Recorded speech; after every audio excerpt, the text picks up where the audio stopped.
Hello student, आप सभी का सादर स्वागत है हमारे इस छोटे से यूट्यूब प्लेटफॉर्म चैतव्य क्लासेस में।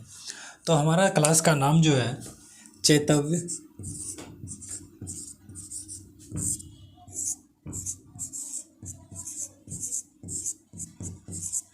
चैतव्य क्लासेस। अब आप लोग समझ रहे होंगे कि चैतव्य हमने नाम क्यों रखा। चैतव्य का मतलब क्या होता है? चैतव्य का मतलब होता है इंटेलिजेंट। इसका मतलब होता है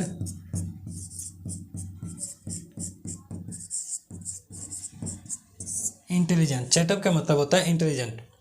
तो हमारा सोच है कि हम बच्चों को बेहतर से बेहतर पढ़ाने की कोशिश करें, उनको एक अच्छी शिक्षा देने की कोशिश करें ताकि वो आगे अपने आने वाले प्रभावी कोई भी एग्ज़ाम में, कोई भी परीक्षा में सफल हो सके।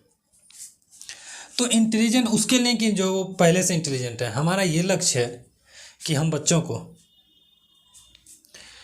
जो कुछ ना जानता हो उसे इंटेलिजेंट बनाना। जो इंटेलिजेंट है तो वो है ही, लेकिन जो कुछ ना जानता हो, जो नंगरा करके ऐसे ऐसे करके चल रहा है, उसको दोहराना है, चलाना है अच्छे से। और हम इस तरीके से पढ़ाने की कोशिश करेंगे ताकि उनका सारा कॉन्सेप्ट क्लियर हो जाए। जैसे कि आज मैं लेके आया हूँ भारतीय इतिहास, भारत का इतिहास के बारे में कुछ बताने के लिए। तो ये कोशिश रहेगी कि आखिर ये चीज़ कैसे आया, क्यों शुरुआत हुआ। जो हम लोग इतिहास जब पढ़ते हैं, इतिहास का क्या होता है? इतिहास, इति जोर हास, यानी कि बीते हुए कहानियों के बारे में पढ़ना ये क्या कहलाता है? इतिहास कहलाता है। तो प्रारंभ में हमने इतिहास को बहुत बोझिल समझ के रखा है कि इतिहास क्या है कि तारीखें रटते जाओ और इतिहास कंप्लीट होते जाएगा, लेकिन ऐसा नहीं है। हम लोग जो बीते हुए कहानी के बारे में एक क्रमवार, जब सीक्वेंस के आधार पे, एक क्रम के आधार पे कैसे हुआ, क्यों हुआ, कुछ भी चीज़, तो इसको सही तरीके से पढ़ना ही इतिहास है। और इससे हमें समझ में भी आ गई। जैसे कि मान के चलिए रोलेट एक्ट, चंपारण सत्याग्रह 1917। ऐसा तो नहीं है चंपारण सत्याग्रह एक ही दिन में 1917 को आए गांधी जी, एक ही दिन में चंपारण सत्याग्रह। इसका एक क्रम जो होता है कि कैसे आया, क्यों आया, क्या प्रक्रिया हुआ इसके एवज में, क्या प्रॉफिट हुआ, क्या लाभ हुआ, अंग्रेज़ों की नीति क्या थी, भारतीय के लिए वहाँ पे चंपारण में क्या किया गया। तो इस चीज़ के बारे में हम लोग एक अच्छे से पढ़ेंगे। तो सबसे पहले मैं आप लोगों को 2024 के नव वर्ष की हार्दिक शुभकामनाएं देना चाहता हूं कि जितने भी, और साथ ही जितने भी आप लोग हमारे साथ जुड़ रहे हैं, जो भी देख रहे हैं या फिर कहीं भी पढ़ रहे हो, सभी से भगवान से यही ऊपर वाले से ख्वाहिश रहेगी कि आप लोग जल्द से जल्द सफल हो अपने प्रतियोगिता परीक्षाओं में। तो आज हम जानने वाले हैं भारतीय इतिहास। तो सिर्फ भारत ही नहीं, पूरा विश्व के बारे में कुछ कुछ हम लोग जानेंगे। तो भारतीय इतिहास एक सीक्वेंस हम लोग बनाएंगे कि कैसे पढ़ना है, क्या पढ़ना है, एक क्रमवार के तरीके से हम लोग सजाए हैं। जैसे कि सबसे पहले भारतीय इतिहास में हम लोग प्राचीन इतिहास के बारे में, इतिहास को 3 खंडों में बांटा गया: प्राचीन, मध्य और आधुनिक। आप लोग देख पा रहे होंगे यह प्राचीन इतिहास, मध्यकालीन और आधुनिक। प्राचीन इतिहास में हम लोग क्या पढ़ते हैं? प्राचीन यानी कि बहुत ही पुराने समय से, आज से 10 लाख 25 लाख के आस वर्षों के आसपास के समय का बात कर रहे हैं। सिंधु घाटी सभ्यता जब, तो उस समय के बारे में हम लोग बात कर रहे हैं। तो प्राचीन इतिहास में सबसे पहले हम लोग पढ़ेंगे पाषाण काल। अब पाषाण काल, पाषाण है, सिंधु सभ्यता है, वैदिक सभ्यता है, ये महाजनपद काल, धार्मिक काल, मगध का उत्कर्ष, मौर्य साम्राज्य, शुंग सातवाहन और यवन राज्य। पाषाण काल क्या होता है? थोड़ा थोड़ा बता देते हैं। पाषाण काल यानी कि उस ऐसा समय था जिसमें पत्थरों के निर्मित चीज़ बनते थे, यानी कि पत्थर के, पाषाण मतलब होता है पत्थर। तो पत्थरों के निर्मित चीज़ों का लोग प्रयोग करते थे, आदि मानव सब। उसके बाद पढ़ेंगे सिंधु घाटी सभ्यता, कि कैसे सिंधु घाटी सभ्यता का उदय हुआ। सिंधु घाटी सभ्यता आखिर भारत के मैप पे भी हम दिखाएंगे कुछ आप लोग को कहाँ पे स्थित था।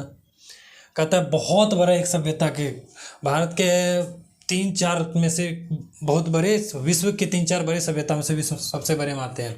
जैसे कि हो गया मेसोपोटामिया की सभ्यता, उसी के अंतर्गत एक सिंधु सभ्यता भी बड़ी सभ्यता के अंतर्गत आता है। उसके बाद हम लोग पढ़ेंगे वैदिक सभ्यता कि वैदिक युग में क्या क्या हुआ वैदिक सभ्यता में। तो इसी में कई सारे वेद के बारे में भी हम लोग जानेंगे उस समय में, जैसे ऋग्वेद, सामवेद, यजुर्वेद, इसके बारे में भी जानेंगे और इसके महत्व के बारे में भी जानेंगे कि कैसे उस समय के ऋग्वेद में क्या दिए गए हैं, यजुर्वेद में, सामवेद में, अथर्ववेद में जनरली क्या दिए गए वो सब भी हम लोग इसमें पढ़ेंगे। फिर महाजनपद काल का उदय। हम लोग जानते हैं कि महाजनपद काल 16 महाजनपद हुआ करते थे। अंग, मगध, काशी, वत्स, स्वज्जी, कौशलवंती, मल, पंचाल, के चेदी, कुरु, मत्स्य, इसी तरीके से 16 महाजनपद काल, जो कि हम लोग अगुंतर निकाय पुस्तक में भी देखते हैं। तो इसके बारे में हम लोग महाजनपद काल के बारे में पढ़ेंगे कि महाजनपद काल में कैसे 16 महाजनपद काल, इस सब का किस तरीके से शासन होता था इन काल में। और बिहार में भी कई सारे जनपद का 3 पढ़ते हैं, आप लोग को पता होगा। उसके बाद क्या है, महाजनपद धार्मिक काल। धार्मिक काल में कौन कौन से धार्मिक काल हुए, जैसे कि हिंदू वंश, मुस्लिम, जैन, सिख, इन सब के बारे में भी हम लोग कुछ कुछ जानकारी लेंगे। सिख बोल दिया मैंने, जैसे कि जैन धर्म के बारे में, बौद्ध धर्म के बारे में, मुस्लिम धर्म में क्या हो गया, पारसी धर्म के बारे में, इसके बारे में हम पढ़ेंगे। फिर मौर्य साम्राज्य के बारे में, मगध का एक अच्छे से हम लोग वर्णन करेंगे, क्योंकि मगध आज के कॉन्सेप्ट के हिसाब से देखें, क्या बिहार के कई सारे एग्जाम से रिलेटेड देखें तो मगध के बारे में बहुत सारा क्वेश्चन किया जाता है कि मगध का उत्कर्ष, मगध का शासन, मगध में किस प्रकार से राजा अपने प्रजाओं को आर्थिक, राजनीतिक दृष्टि से सभी प्रभाव डाल के रखे थे। तो इसके बारे में भी हम लोग पढ़ेंगे। तो उसके बाद पढ़ेंगे मौर्य साम्राज्य। मगध के अंतर्गत ये आता है मौर्य साम्राज्य। मौर्य साम्राज्य के बारे में एक बहुत ही, भारतीय इतिहास में मौर्य साम्राज्य एक बहुत ही महत्वपूर्ण टॉपिक हो जाता है। प्राचीन इतिहास में कहा जाता है, आज के समय में भी हमारे जो क्रमवार चल रहे हैं राजनीतिक, उसमें भी कुछ कुछ मौर्य के बारे में, मौर्य के इतिहास से रिलेटेड कुछ न कुछ, मौर्य शासन से रिलेटेड कुछ कुछ अभी भी है। उसके बाद शुंग वंश, कान वंश, सातवाहन वंश, जनरली इसको ब्राह्मण राज्य के बारे में बोलते हैं, ब्राह्मण साम्राज्य। तो शुंग, कान, सातवाहन, इसके बारे में हम लोग पढ़ेंगे। उसके बाद देखेंगे भारत में कैसे यवन आक्रमण हुआ, हिंद, यूनान, कुषाण, इन सभी का जो आक्रमण हुआ था उसके बारे में हम लोग पढ़ेंगे। इन सभी का समरी फिर हम लोग देखेंगे क्या क्या हुआ। उसके बाद हम लोग आएंगे मध्यकालीन इतिहास में। मध्यकालीन इतिहास भी ज़्यादा इम्पोर्टेंट है, लेकिन हम ज़्यादा फोकस करेंगे इस पे और आधुनिक भारत पे। मध्यकालीन में जैसे कि अरब आक्रमण पढ़ेंगे, कैसे 711 712 के बीच में यवन आक्रमण हुआ, उसमें फिर उसके बाद गजनी शासन आया। उसी के अंतर देखेंगे सल्तनत काल। सल्तनत काल यानी कि दिल्ली सल्तनत। दिल्ली सल्तनत से ही रिलेटेड आपको देखिए इसी में है, हो जाएगा गुलाम वंश, गुलाम वंश, इसी के अंतर्गत पढ़ेंगे हम लोग दिल्ली सल्तनत में। उसके बाद पढ़ेंगे खिलजी वंश,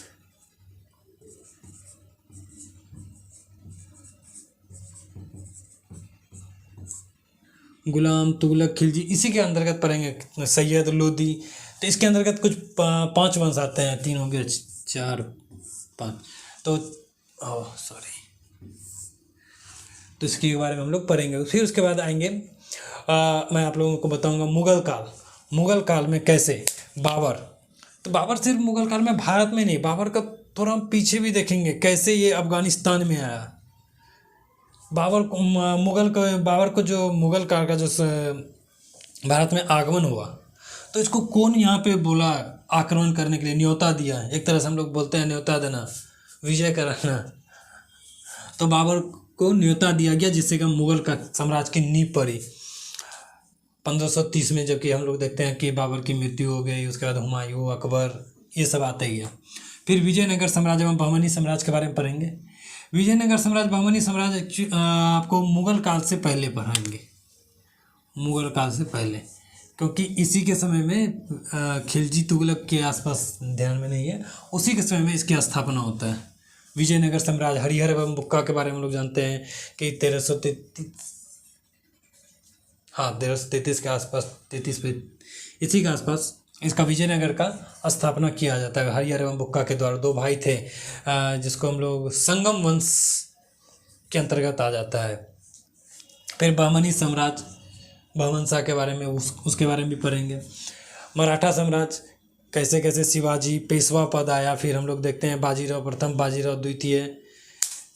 तो मराठा साम्राज्य के बारे में भी कि मराठा साम्राज्य भी हमारे भारतीय इतिहास में एक बहुत ही कारगर साबित होता है। मराठा के बारे में भी हम लोग बहुत ही अच्छी तरीके से पढ़ेंगे, कैसे जब मराठा फिर कंपनी जो आया, कंपनी आपको मुगल साम्राज्य जब लास्ट में अकबर था, अकबर के समय में भी कुछ कंपनी हमारे आ चुके थे, कंपनी के कुछ प्रतिद्वंदी आए थे, कंपनी का न्योता लेके, प्रतिद्वंदी नहीं न्योता लेके आए थे कि हम यहाँ कंपनी खोलना चाहते हैं। ईस्ट इंडिया कंपनी, ये क्या EIC ईस्ट इंडिया कंपनी, माफ़ करिएगा शॉर्ट में थोड़ा लिख दिया, ईस्ट इंडिया कंपनी का आगमन। लेकिन ईस्ट इंडिया कंपनी का आगमन जो हम लोग मोटे तौर पर अच्छे से हम लोग पढ़ेंगे आधुनिक इतिहास में, क्योंकि जब ये आता है 1600 के आसपास तो उसमें आधुनिक इतिहास के लगभग उदय होना चालू हो जाता है। तो आधुनिक इतिहास में विदेशी आगमन हम लोग देख ही लेंगे। फिर ब्रिटिश भारत का विजय, कैसे ब्रिटिश भारत, ब्रिटिश लोग भारत में अपने कूटनीति के सारे वो जनरली आए थे जो पहले व्यापार करने के लिए, वो कैसे उपनिवेश बना के रखा ब्रिटिश लोगों ने। तो ब्रिटिश भारत में जो विजय देखेंगे हम, तो हम ब्रिटिश भारत में विजय खास कर प्लासी की लड़ाई के बारे में 1757 में कैसे प्लासी की लड़ाई हुआ, उसके बाद क्यों हुआ, क्या कारण था, कैसे ये प्लासी की लड़ाई ज़्यादातर लोग मानते हैं, कई सारे इतिहासकार में दिया गया प्लासी की लड़ाई एक युद्ध नहीं थी, महज एक कुछ ही घंटों में समाप्त हो गया था, तो इसके बारे में देखेंगे। फिर उसके बाद बक्सर, कहा जाता है कि प्लासी की लड़ाई में अंग्रेज़ों की एक नीति का उदय हुआ कि कैसे एक रास्ता का पता चला कि कैसे वो भारत पे विजय शासन कर सकते हैं, लेकिन उस रास्ते को साफ जो मैं जनरली किया बक्सर के युद्ध ने किया।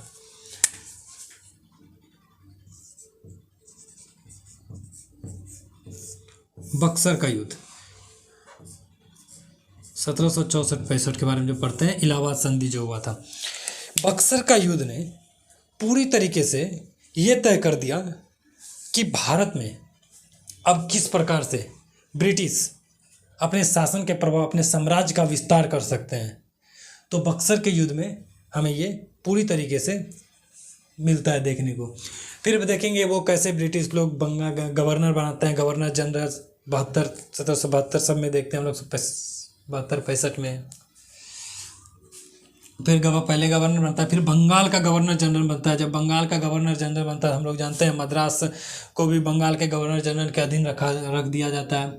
फिर भारत में उसी तरह से हम लोग धीरे धीरे आगे बढ़ेंगे, तो भारत में गवर्नर जनरल एक यानी एक सीक्वेंस बोला जाए तो हम लोग पूरा एक गवर्नर जनरल के बारे में भी जानेंगे कि कौन सा गवर्नर आया, उसने क्या कार्य किया, राजनीतिक, आर्थिक, सामाजिक, इन सभी दृष्टिकोण से क्या प्रभाव डाला, तो इसके बारे में भी हम लोग थोड़ा पढ़ेंगे।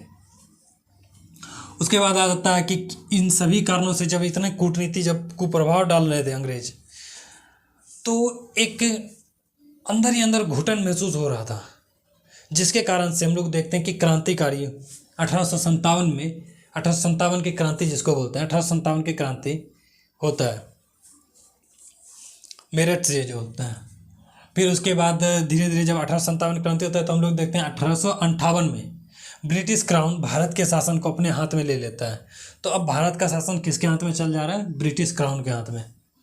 उसके बाद हम लोग पढ़ेंगे धीरे धीरे जब विकास होता है, तो उन्होंने एक कांग्रेस का A.O. ह्यूम द्वारा हम लोग देखते हैं भारत में 1885 में कांग्रेस नामक राजनीतिक दल का स्थापना किया जाता है। उसके बाद हम लोग पढ़ेंगे 1905 का बंगाल विभाजन। जो बंगाल विभाजन होता है किसके द्वारा होता है?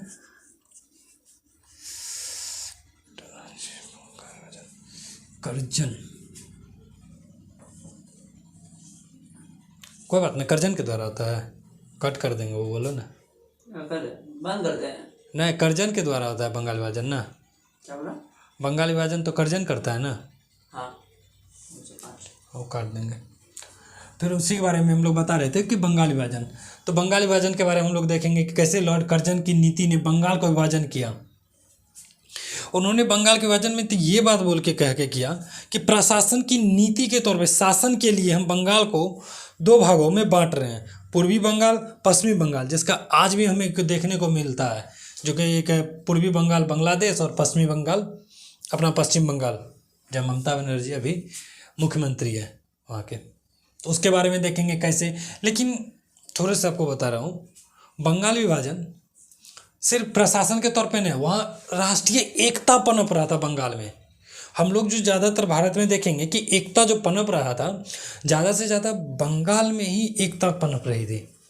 इस तरीके से वहाँ पे अब अंग्रेज ये चीज़ समझ गए थे कि अगर ये ज़्यादा देर तक हो गया तो फिर हम लोगों का लुटिया गुल है, बढ़िया बिस्तर बांधना पड़ेगा। फिर हम लोग वहाँ पे उसके बाद कांग्रेस में भी हम लोग विभाजन देखेंगे। उसके बाद आगे आते आते जैसे चंपारण सत्याग्रह देखते हैं अपना बिहार में जो हुआ था, राजकुमार शुक्ला जी के आगमन के न्योते पे महात्मा गांधी ने बिहार में चंपारण का दौरा किया, तो उनके बारे में पढ़ेंगे। और 1918 में फिर जैसे अहमदाबाद, खेरा, इसके बारे में हम लोग मोटा मोटी समरी अच्छे से देखेंगे। फिर देखते हैं 1919 का रॉलेट एक्ट, जिसको हम लोग बिना कानून, बिना अपील, बिना दलील के भी कानून कहते हैं। इसको एक काले कानून की संज्ञा देता है, महात्मा गांधी ने इसे काले कानून की संज्ञा दे रखा है। उसी में देखते हैं जालियांवाला बाग हत्याकांड, कैसे 13 अप्रैल को जालियांवाला बाग में हजारों को जनरल ओ डायर द्वारा गोली चलवा के मार दिया गया। छोटे बच्चे, बूढ़े, इन सभी को बहुत बेरहमी से मारा गया। वो क्यों हुआ था, क्या रीज़न था, उसके बारे में हम लोग पढ़ेंगे कि जालियांवाला बाग हत्याकांड क्यों हुआ था, क्या रीज़न था, किसने करवाया, किसके ऑर्डर से हुआ था, तो इसके बारे में भी हम लोग अच्छे से पढ़ेंगे। फिर उसके बाद आगे पढ़ते हैं खिलाफत आंदोलन, असहयोग आंदोलन। खिलाफत आंदोलन क्यों हुआ था, जनरली आप लोग जानते हैं प्रथम विश्व युद्ध के बाद जब तुर्की में खलीफा को अपने पद से हटाया गया था, तो सभी मुस्लिमों ने अलग अलग देशों में एक आंदोलन चलाया। उसी तरीके से भारत में भी खिलाफत आंदोलन चलाया गया, जिसमें गांधी जी ने सहयोग किया था। फिर उसी के दरमियान हम पढ़ेंगे कैसे इस खिलाफत आंदोलन को डोमिनेट कर दिया जाता है, असहयोग आंदोलन फिर चालू कर दिया जाता है। फिर हम लोग स्वराज पार्टी पढ़ेंगे, कैसे कि क्यों स्वराज पार्टी का गठन हो रहा है। स्वराज पार्टी का गठन 1923 में हो रहा है, 1923 में स्वराज पार्टी का गठन हो रहा है, तो इसके बारे में पढ़ेंगे। स्वराज पार्टी क्यों, चित्तरंजन दास, CR दास जिसको हम लोग बोलते हैं, मोतीलाल नेहरू ने दोनों मिलकर स्वराज दल का स्थापना किया। क्यों किया, क्या रीज़न रहा होगा, इसके बारे में पढ़ेंगे। फिर साइमन आयोग का गठन आया, साइमन आयोग क्यों आया, क्यों इसका विरोध किया गया, 1927 में आया था, इसके बारे में भी हम लोग पढ़ेंगे। साइमन आयोग का क्या महत्व रखता है, आखिर क्यों बनाया गया था साइमन कमीशन जो भारत में आया, और इसका बहुत ही बड़े तौर पे विरोध किया गया। मुंबई में, दिल्ली में, अपना बिहार में, सभी जगहों से इसके खिलाफ आवाज़ें उठी थी कि go back, Simon go back के नारे लगे थे, आप लोग को ध्यान में होगा। फिर 1928 का हम लोग नेहरू रिपोर्ट देखते हैं। नेहरू रिपोर्ट के बारे में पढ़ेंगे। नेहरू रिपोर्ट में क्या क्या मांग रखा है। पहली बार हम लोग संविधान पढ़ते हैं, जो अधिकार पढ़ते हैं, उस अधिकार के बारे में हम लोग देखेंगे कि पहली बार मौलिक अधिकार का वर्णन भी किया गया है। यहाँ पे कुछ मौलिक अधिकार, 17 के आसपास मौलिक अधिकार नेहरू रिपोर्ट में था। नेहरू रिपोर्ट मोतीलाल नेहरू, जवाहरलाल नेहरू के पिताजी द्वारा लाया गया एक रिपोर्ट था। फिर हम उसी में पढ़ेंगे पूर्ण स्वराज 1930। पूर्ण स्वराज, रावी नदी के किनारे हम लोग जानते हैं कि पहली बार जवाहरलाल नेहरू द्वारा झंडा फहराया जाता है, और उसी दिन पूर्ण स्वराज, इसीलिए 26 जनवरी को, इसीलिए हम लोग जो तब देश गणतंत्र दिवस जो मनाते हैं 26 जनवरी, तो इसीलिए इसी दिन को 26 जनवरी को ही हम लोग गणतंत्र दिवस एक याद के तौर पे मनाते हैं। उसके बाद हम लोग सविनय अवज्ञा आंदोलन पढ़ेंगे गांधी जी का, कि सविनय अवज्ञा आंदोलन क्यों चालू हुआ था, क्या रीज़न था। उसी में हम लोग नमक सत्याग्रह भी देखेंगे, सविनय अवज्ञा आंदोलन के अंतर्गत ही आता है। फिर उसके बाद ब्रिटिश का क्या इफेक्ट रहा, 1942 के बारे में पढ़ेंगे। भारत छोड़ो शासन, भारत छोड़ो अधिनियम, यहाँ पे हम लोग उसके बारे में पढ़ेंगे। माउंटबेटन योजना पढ़ेंगे, क्रिप्स मिशन पढ़ेंगे। तो इन सभी के बारे में एक मोटा मोटी पूरा समरी हम लोग 1950 तक जो आधुनिक भारत देखने को मिलता है, और आज जो चल रहा है आधुनिक भारत, आज के समय में जो भी रिफॉर्म्स, जो भी इतिहास में हम लोग देखे हैं, नेहरू जी, इंदिरा गांधी, सभी प्राइम मिनिस्टर, इनके क्या महत्व थे, जिन्होंने क्या क्या कार्य किया, इन सब के बारे में हम लोग पढ़ेंगे। तो आज हम आप लोगों को ये सारा बता दिए कि क्या पढ़ना है हम लोग को, किस सीक्वेंस में पढ़ना है, किस सीक्वेंस से पढ़ना है, कैसे पढ़ना है, वो आप धीरे धीरे पढ़ते जाएं। और आप लोगों को अगर पसंद आता है तो ज़्यादा से ज़्यादा कोशिश करें कि ज़्यादा से ज़्यादा इस रिक्वेस्ट नहीं कर रहा हूँ, अगर अच्छा लगे तो ज़्यादा से ज़्यादा कोशिश करो कि आपके भाई बहन कुछ दोस्त जो हैं उन्हें भी थोड़ा ज्ञान हो, वो भी जाने किस बारे में, आखिर क्या था, इतिहास आखिर कैसे पढ़ना चाहिए। ये भी हम लोग अगले क्लास में आप लोग को बताएंगे कि धीरे धीरे हम लोग ये जानते जाएंगे कि इतिहास कोई बोझिल चीज़ नहीं है, एक जरा सा भी इतिहास बोझने। मैं आपको बताता हूँ, आप पढ़ते जाओ, बहुत ही आसान सब्जेक्ट है। बहुत सारे टीचर्स भी पढ़ा रहे हैं, उनसे भी आप पढ़े होंगे कितने आसान से वो पढ़ा रहे हैं। तो उसी तरीके से मैं बताता हूँ, इतिहास उनसे भी ज़्यादा बेहतर तरीके से मैं कोशिश करूँगा बताने का। तो ठीक है, चलते हैं। आप लोग इसका हो सके तो स्क्रीनशॉट ले लो, एक कॉपी में ले लेना कि आखिर कैसे हम लोग पढ़ते चलेंगे इस सब के बारे में। धन्यवाद।